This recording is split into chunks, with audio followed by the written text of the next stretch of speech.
Hello, dear animals. Riddle. Who am I? I have four legs. I have a long tail. I have big ears.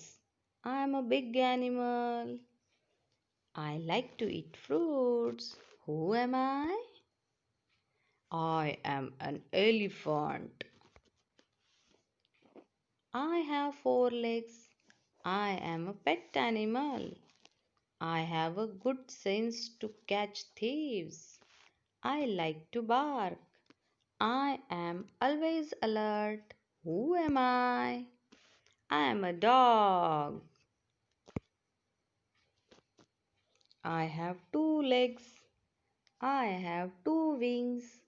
I have my nest. I can fly. Who am I?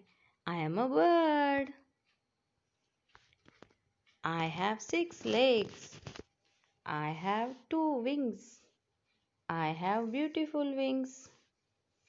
My wings has many colors. Who am I? I am a butterfly.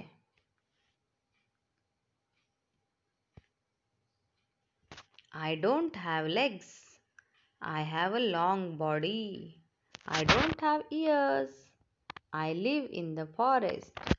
I am a dangerous animal. Who am I? I am a snake.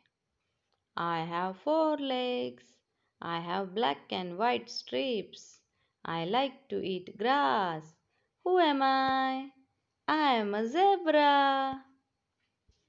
I have four legs. I can run fast. I like to eat hay. You can ride me. Who am I? I am a horse. I have four legs. I live in the water. I like to eat meat. I am a dangerous animal. Who am I? I am a crocodile. Thanks for watching video. Like, share, subscribe and also press the bell icon to get updates of my new videos.